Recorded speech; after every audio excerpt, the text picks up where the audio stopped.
Comscore is really one of the pioneers in digital measurement. Can you talk about the company itself?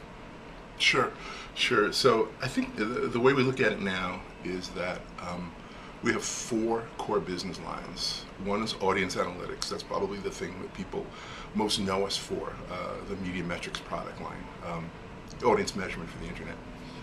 The other is advertising analytics, or I should say the next is advertising analytics, tracking the performance of schedules and campaigns. We do things like schedule evaluation, and in particular, getting at the viewability of ads. One of the issues with digital has been, from the advertiser perspective, has been, there's a disconnect between an ad was served and an ad was, that someone on the other end of the screen had an opportunity to see the ad. And the 3MS initiative from IAB, 4As, and the ANA did a lot of diligence with advertisers, and they found that was a sort of a gating item towards bringing more money into digital. So we have a tool called VCE, Validated Campaign Essentials, where we're able to provide audience levels, GRPs, basically demographic GRPs for schedules, but we're able to incorporate the viewability of the ad. So did the ad, and the industry definition is half the pixels on the screen for a second or more. So on the one hand, it says, okay, fewer of your ads are actually seen, and that might be unpleasant news for some publishers. But on the other hand, that it incorporates some confidence into the fact that the ads were seen. It takes away the objection of, I don't know if the ads that were served actually made their way to a person. I did some work in the out-of-home business when I consulted for Arbitron, and I know that there was a time when the out-of-home audiences, because they were just traffic counts, were so high that routinely planners would cut them in half. And it was actually a problem for out-of-home that the audience numbers were too high and thus not believable. So there's a case to be made that accurate, credible numbers, that when you zero in on opportunity to see, actually brings money into the medium, and we think that's going to happen with digital. All right, so that's advertising analytics with a little editorial comment from it. Then there's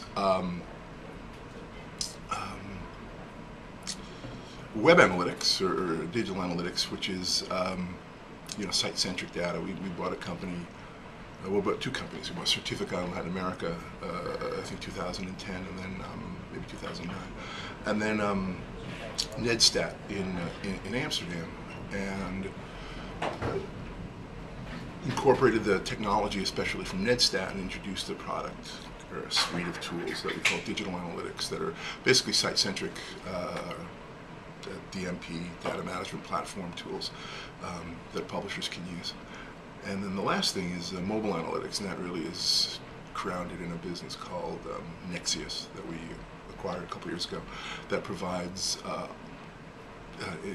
systems and intelligence for telecom carriers. So with opportunity to see, talking about that metric, Yeah. would placement on the site impact that, above the fold, below the fold? Yeah. How does that all come into play in terms of your measurement?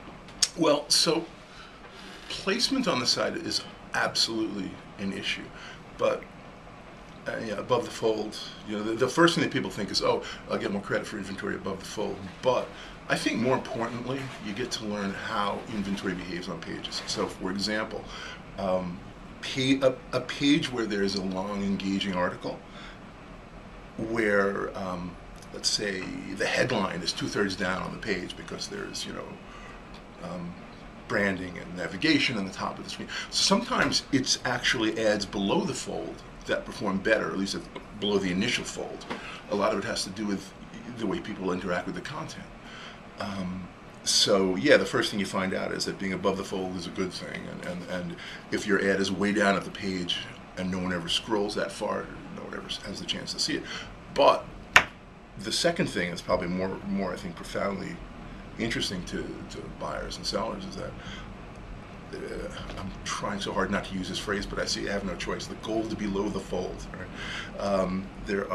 I'll quote you on that. Yeah, the gold below. It's not my quote. It's a little too catchy. Yeah, there's a lot of inventory below the initial fold that is extremely valuable because you go to a page to read an article, And if the article is good and engaging, almost everyone that goes to the page because they want that content reads the article, and they spend a lot of time with the ad, even though it might be below the fold. Do you find that there are certain rules of thumb for content, certain length of content, the way content is presented, either clicking to, page 2, page 3? Have you found any truisms as far as that goes, or what content draws in viewers and keeps them? The short answer is I have to say that we have not, or I have not. But I will tell you that I think, if anything, the rule is that there are no rules.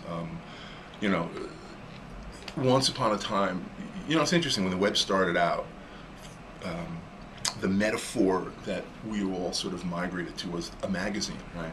We call them publishers. We look at pages. And yeah, you would read an article and say, click for the next page. But, more and more, and by the way, one of the good things about the construct of clicking for a new page is you ask for content, you get the content, and that's an opportunity to serve another ad.